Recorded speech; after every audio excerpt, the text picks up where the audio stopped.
आज हमारे साथ एक बहुत ही अहम, बड़ी ऊंची शख्सियत है जिन्होंने क्रिकेट की फील्ड पे बहुत नाम कमाया और सेंचुरी ऑफ सेंचुरीज मारने वाले हमारे एशिया के सबसे पहले क्रिकेटर रहे। आज हमारे क्रिकेट प्रेडिक्टर का 100th एपिसोड है और हमारे साथ है नन अदर देन एशिया के ब्रैडमैन कहे जाने वाले ज़हीर अब्बास साहब। Welcome to the show sir. Thank you जी। अब्बास साहब, इतना अरसा हो गया, इतना टाइम हो गया, बट आपके जो वो 5 सैकड़े हैं लगातार जो हमने सेंचुरीज मारी अगेंस्ट इंडिया, उसका दर्द और गूंज आज तक सुनाई देता है। आपने ऐसा किया क्या था? या मैंने तो कुछ नहीं किया था जी। मैं तो क्रीज पे गया, बैटिंग की, बैटिंग करके वापस आ गया। बाद में पता चला मैंने इतना स्कोर कर लिया, जो कि खुशी की बात थी। कुछ आगे की बात यह है कि अगर मुझे मेरी टीम खिलाएगी, स्कोर करने के लिए खिलाएगी, वरना मुझे टीम से बाहर कर देगी। एब्सोल्युटली। तो ये तो गेम जो है वो बैट एंड बॉल का है। अगर बॉलर मुझे आउट कर लेता है तो मैं ड्रेसिंग रूम में, और अगर मैं बैटिंग अच्छी कर लेता हूँ तो बॉलर जो है वो ड्रेसिंग रूम में। स्टेप पीछे ले लेते हैं। ईयर है 1980s का अर्ली। कैरी बैकर साहब एक नए इन्वेंशन क्रिएट करता है। उसके अंदर एक बल्लेबाज, दाढ़ी रखा हुआ, चश्मा पहना हुआ, सारे बॉलरों को, चाहे वेस्ट इंडियन हो या इंग्लैंड के क्रिकेटर्स हो, बॉलर्स को जगह जगह मार रहा है।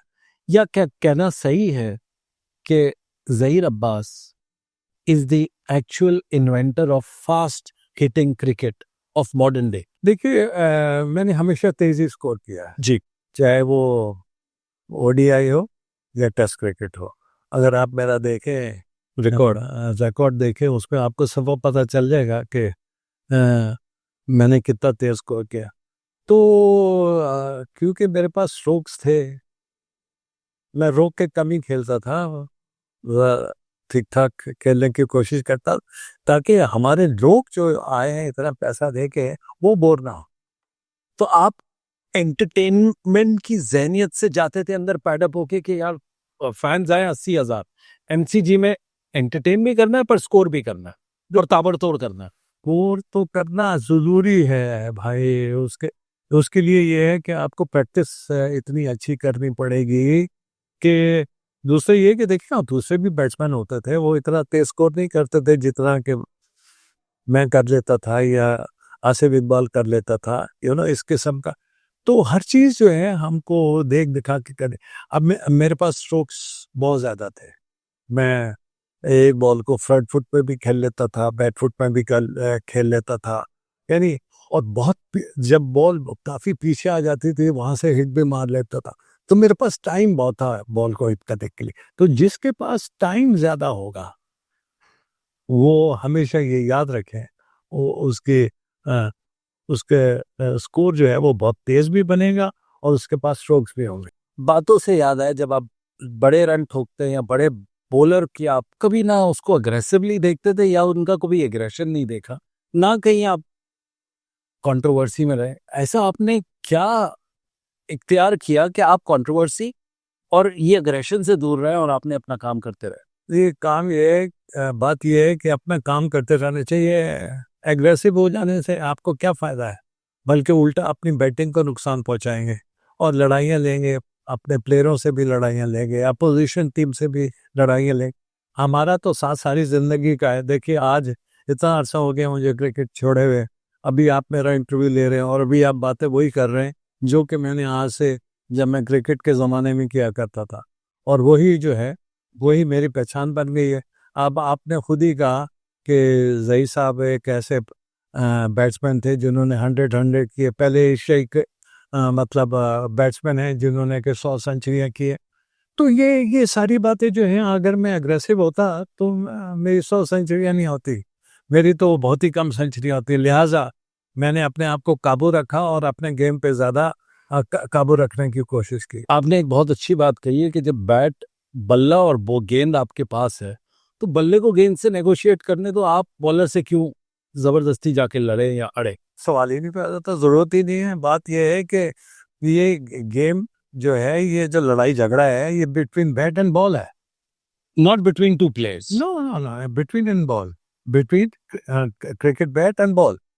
जो भी हावी हो गया, हावी आप मतलब समझते हैं, अगर जो भी हावी हो गया वो रन बना जाएगा, और जो हावी नहीं होगा वो ड्रेसिंग रूम में चला जाएगा। बहुत बहुत बढ़िया बात कही है आपने। आपने एक बहुत ही बड़े बॉलर का एक तरीके से कहें कि आपने उनका करियर को बिल्कुल एंड ऑलमोस्ट कर दिया था। आपके बहुत अजीज दोस्त रहे, आपने रन्स तो उनके अगेंस्ट बहुत बनाए, बट दोस्ती आपकी आज तक है उनके जाने के बाद। Bishan Singh Bedi, the legendary spinner, the player, उनके बारे में कुछ बताइए। The player and the Bishan Singh Bedi ji मेरे गुरु थे, इसमें कोई शक नहीं कि मैं उनकी इज्जत उस वक्त भी बहुत ज़्यादा करता था, और अभी भी। अब तो बेचारे हयात ही नहीं रहे, उनका इंतकाल हो गया। तो अ, अभी भी उनकी वाइफ से मेरी मुलाकात हुई थी इंग्लैंड में, तो हम बिशन जी की बातें करते थे। बिशन जी और मेरे ताल्लुकात आपस में बहुत ही अच्छे थे। हम लोग काउंटी क्रिकेट में भी खेले हैं, वो नॉर्थहैम्पटन से खेला करते थे, मैं ग्लॉस्टरशायर से खेला करता था। और हम लोग क्रिकेट के फौरन बाद हम अपनी गप्पे शप्पे मारते थे। देखिए, बात असल ये है कि ये गप्पे शप्पे मारना जो होते हैं ना, एक इस गेम का एक आप इम्पोर्टेंट एस्पेक्ट है। एस्पेक्ट तो बहुत ही इम्पोर्टेंट है, लेकिन उस वो आपको ये भी सिखाता है कि ये गेम जो है वो एक दूसरे को प्यार मोहब्बत सिखाता है। अगर आप मतलब अगर आप सेंचुरी करके और दोबारा वापस अगर आ गए, और आपने या बॉलर ने आपसे बात नहीं की या बैट्समैन ने आपसे बात नहीं की, अरे भाई ये तो रोज का खेल है, आज वाह बॉल जीतती है, कल बैट जीतता है। लिहाजा प्यार और मोहब्बत जो है इस गेम में बड़ा इंपॉर्टेंट है, और ये याद रखिए, यही वजह है कि मेरे प्यार और मोहब्बत इंडिया के प्लेयर से इतना ज्यादा है कि अभी भी हम लोग एक दूसरे से बहुत ही करीब है। एब्सोल्युटली। आप हिंदुस्तान से बहुत ही करीब हैं, हिंदुस्तानी प्लेयर से बहुत करीब हैं। एक सवाल पूछना है, ये रिगार्डिंग कानपुर पे। मैं अगर आप देखें, जो भी निकले हैं, जिनकी वाइफ से निकले, उनके शॉट में बड़े बड़े रन किए या कप्तानी किए। आप भी उसी एरा से और उसी पोजीशन में आते हैं, आप इसको कैसे डिस्क्राइब करेंगे? हमने सोचा है कि भाई अब कानपुर की लड़की से शादी कर ही ली जाए, ताकि कप्तान बन जाऊं, और कप्तान बन गया। और बहुत ही माशाल्लाह, बहुत ही बड़े आला दर्जा की कप्तानी की, रन भी उतने ही किए। ये सेम सहरा जाता है सुनील गावस्कर के ऊपर। वो भी, उन्होंने भी कानपुर में अपनी शादी की और वो भी उन्होंने कितने सारे रन। बेशक ने भी की, उनके उनकी उनकी बेगम भी वहीं की है, वो भी कप्तान बने। बिल्कुल। तो और एक और इंडिया के प्लेयर है, मुझे फिलहाल उनका नाम याद नहीं आ रहा, उन्होंने भी वो भी वही की लड़की से शादी की, कानपुर की। तो कानपुर के पानी में कुछ ना कुछ है जरूर। सुनील गावस्कर की वाइफ वो भी वही के हैं, और देख लें वो भी, सुनील भी कप्तान बने। और कितने आला दर्जा के कप्तान बने, नंबर 1 स्कोरर रहे इतने साल।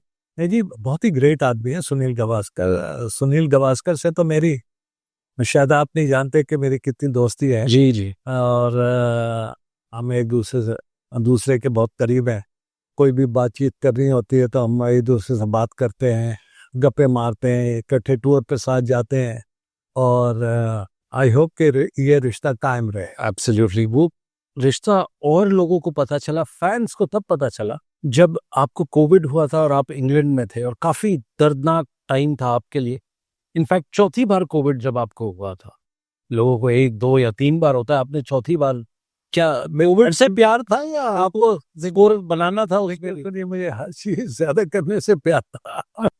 4 कोविड में तो उसके बाद कोई जिंदा रहता ही नहीं है, बड़ा मुश्किल से जिंदा रहता है। बस ऊपर वाला मौला अगर बचा ले तो ठीक है, और मैं I am one of those lucky. Gavaskar साहब ने एक बहुत ही ट्रिब्यूट भरा टेलीविजन इंटरव्यू दिया था जिसमें वो खुद ही इमोशनल हो गए थे। तो उससे जाके आपका प्यार पता चला था बिटवीन आपका और सुनील गावस्कर साहब का। वैसे ही बिशन सिंह बेदी के साथ था। तो कहीं ऐसा तो नहीं था कि रंजिशें थीं जब आप दोनों एक साथ खेलते थे? इससे ये जाहिर होता है कि प्यार ज्यादा था, कंपटीशन भी था, प्यार भी था। नहीं, सुने, बात दरअसल ये है कि सुनील गावस्कर और मैं, हम तो डिस्कस करते थे जब मैं नॉट आउट आता था बड़ा स्कोर करके, तो ये सुनील मुझसे पूछा करता था, आज तूने क्या खाया, तू खाता क्या है? मैं कहा यार आज तो दही दही लेके आया हूँ, चीनी के साथ पिला। अच्छा यार, ये दही जो होती है तो बड़ी लक्की होती है।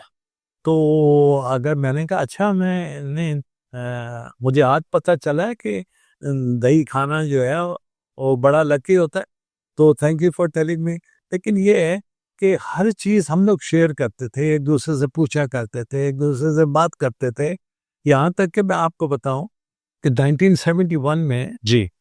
ओवल क्रिकेट ग्राउंड पर अ, मैं जब इंडिया और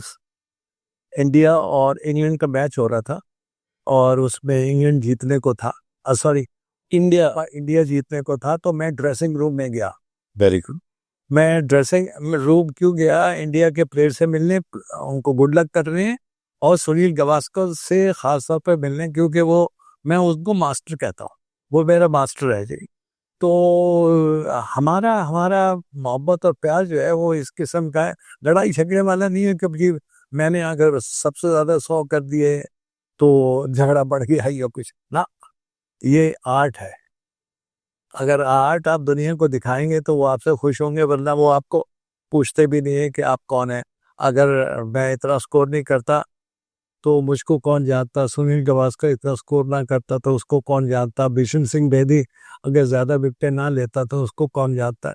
लिहाजा ये फन से प्यार है लोगों को, बहुत इम्पोर्टेंट बात। और अगर ये फन से प्यार लोगों को आता है तो इसमें कोई शक नहीं आते। कोशिश ये की कि फन दिखाया जाए और काफी हद तक कामयाब भी रहे।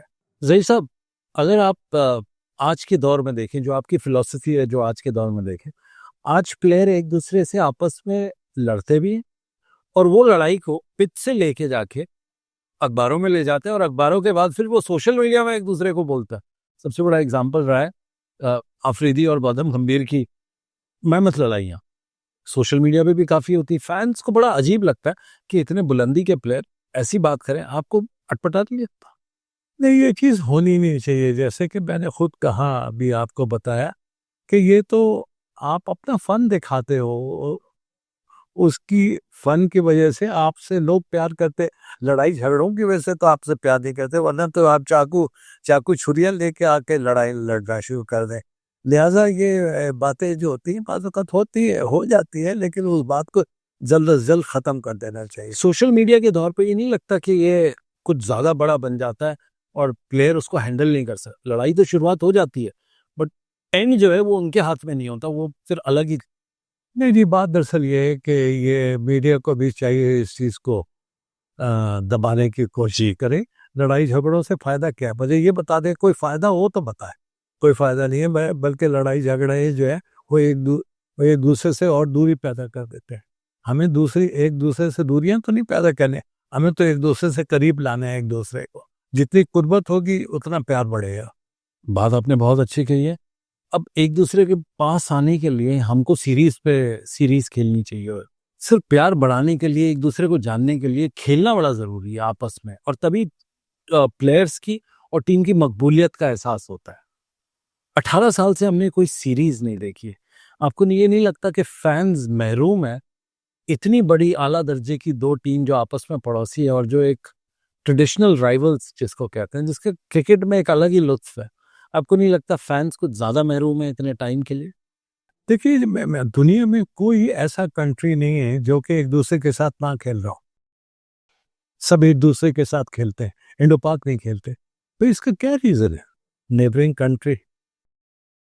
और आपको पता है, इन दोनों का जब मैच होता है तो ग्राउंड्स भरे होते हैं ऑल ओवर द वर्ल्ड। कहीं भी हो, चाहे वो कनाडा में खेलें या यूएसए में खेलें। ठीक है ना? तो फिर खेलने में एक दूसरे हर्ज क्या है? क्या प्रॉब्लम क्या पेश आ रही है? मैं इस चीज के, वैसे सच्ची बात यह है कि मैं इस चीज के खिलाफ हूँ कि हम पाकिस्तान और इंडिया जो है वो आपस में मैच नहीं खेल रहा।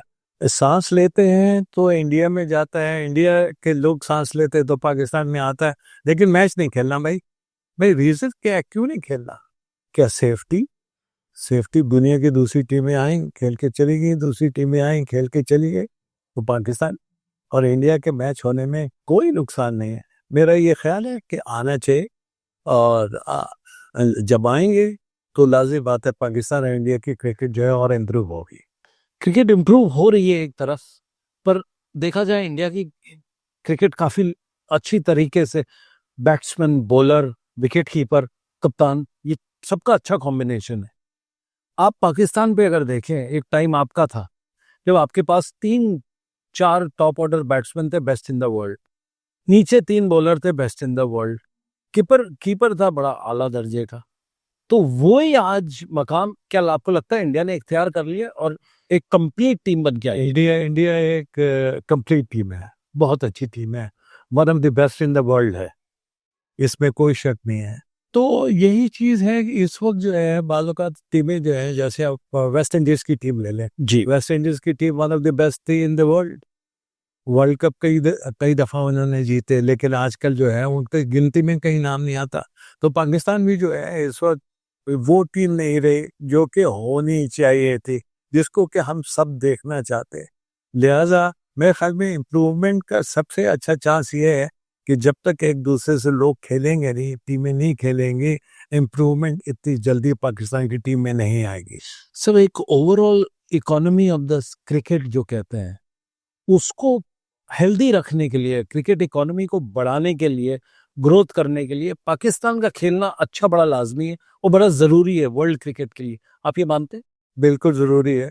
देखिए इस वक्त ज़्यादातर लोग यही डिस्कस करते हैं कि पाकिस्तान की क्रिकेट जो है वो क्रिकेट नहीं रही जो कभी होती थी, जिसका बहुत बड़ा नाम था पाकिस्तान के। यानी आप अंदाज़ा लगा लें कि इंडिया और पाकिस्तान के जब मैचेस होते थे तो पाकिस्तान हमेशा जीत जाता था। तो वो भी ज़माना था और ये भी ज़माना है, ये आता है, जी, ज़रूर आता है। लेकिन ये है कि बजाय इसके कि ये लंबा गैप आ जाए पाकिस्तान की जो परफॉर्मेंस है, तो इसकी क्या ज़रूरत है?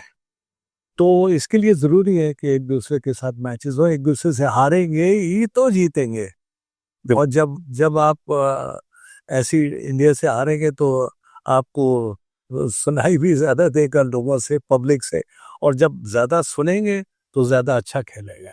और मैं तो यही कहता हूँ कि पाकिस्तान बोर्ड को और इंडियन बोर्ड को चाहिए कि मिल के ये फैसला करें कि एक दूसरे से खेलना बहुत ज़रूरी है, जिससे कि क्रिकेट की इम्प्रूवमेंट हो। एब्सोल्युटली इम्प्रूवमेंट की हमें सबको चिंता है। अगर हम एक स्टेप आगे बढ़े इसके ऊपर, पाकिस्तान को आइसोलेशन में देखें, आप आईसीसी के प्रेसिडेंट रह चुके हैं, 104 कंट्रियों ने आपको वोट दिया था, आपका रुतबा बड़ा वो बड़ा है क्रिकेट के उसमें। क्या पाकिस्तान बोर्ड आपके पास चल के आया और बोला ज़हीर अब्बास साहब हमारी क्रिकेट के अंदर प्रॉब्लम क्या है और उसको दुरुस्त कैसे किया जाए? नहीं जी, ऐसा अभी तक तो कोई इत्तेफाक नहीं हुआ। और हम तो रेडी है पाकिस्तान क्रिकेट के लिए, अच्छा करने के लिए। अगर नहीं आएंगे तो हम ज़बरदस्ती नहीं जा सकते, और अगर आएंगे तो हम 100 दफ़ा पाकिस्तान की क्रिकेट को इम्प्रूव करेंगे। और इम्प्रूव, देखिए हमारे ज़माने में तो क्रिकेट जो थी नॉन प्रोफेशनल वे में थी। जो आजकल जितना पैसा है, हमारे ज़माने में तो हमें 15 या 20 रुपए रोज़ के टेस्ट मैच के मिला करते थे, रोज़ के। तो अब आप अंदाज़ा लगा लें आजकल के तो लड़के जो हैं उनकी परफॉर्मेंस भी कुछ नहीं है और पैसे भी बहुत ज़्यादा। लिहाजा हमें इम्प्रूवमेंट चाहिए, हर सूरत में चाहिए, जिसके लिए हमारे बोर्ड को बहुत सीरियस होना चाहिए और मिलजुल के जल्द से जल्द इस चीज़ को इम्प्रूव करना चाहिए। आपको अटपटा नहीं लगता जिसने पूरी दुनिया की क्रिकेट का निज़ाम का प्रेसिडेंट रहा है, उसको घर वाले नहीं पूछे तो आपको कभी डिस्कशन नहीं नहीं नहीं, तो नहीं होता है? ये तो हमेशा ज़िंदगी में होता रहा है, कोई नई चीज़ नहीं। और इसका कोई वैसे अगर आपको हाइपोथेटिकली एक सवाल है, क्या कभी ना कभी तो आएंगे वो आपके पास, मेहरबान बड़ी देर कर दी आते हाँ, आते, ये भी टाइम आएगा, हाँ, बट आपके 3 पॉइंटर सजेशन क्या होंगे उनके लिए पाकिस्तान क्रिकेट को इम्प्रूव करने के लिए? बहुत सी एक दो चीज़ें, इसमें बहुत सी चीज़ें। देखिए बात यह है कि मैंने पाकिस्तान क्रिकेट को इतना करीब से तो आजकल नहीं देख रहा हूँ। मैं तो जो टेस्ट क्रिकेट हो रही है या T20 हो रही है, ओडीआई है, उसको ज़्यादातर ये टीमें खेली है। बाद लगा तो मुझे प्लेयर्स के नाम भी याद देंगे कौन कौन से खेल रहे हैं हमारे मुल्क के लिए। तो दुख होता है। दुख तो खैर होता ही है, लेकिन क्या करें, ठीक है, आज दुख है कल सही भी हो जाएंगे। सही होने के लिए क्या करेंगे? सही होने के लिए तो अब मैं इतनी बड़ी बुक तो नहीं खोल सकता। जी, अ, बेसिक 3 पॉइंटर है। ये है इसमें सबसे पहली बात तो ये है कि आपको फर्स्ट क्लास क्रिकेट जो है इम्प्रूव करें। बहुत ज़्यादा इम्प्रूव करनी है। फिर इसके बाद आपको ओडीआई पे ज़्यादा जोर देना है। 50 ओवर का। 50 ओवर ओडीआई बहुत इंपॉर्टेंट है। उसके बाद है 20-20 ओवर जिसमें एक बॉलर 5 ओवर कर लेता है और लाखों रुपए ले लेता। एक बैट्समैन जो है वो हार्डली 10 या 12 ओवर खेलता है और लाखों रुपए ले लेता। अरे उनको टेस्ट क्रिकेट खेलने की क्या जरूरत पड़ी है, उनको ओडीआई खेलने की क्या जरूरत पड़ी है, जब उनको 5 ओवर में और या 10 ओवर बैटिंग करके उनको लाखों रुपए उनकी जेब में आ जाते हैं। तो हमें इस चीज का बैलेंस रखना पड़ेगा। अगर हम बैलेंस नहीं रखेंगे इन चीजों का तो हमारी क्रिकेट और भी बर्बाद होती चली जाएगी।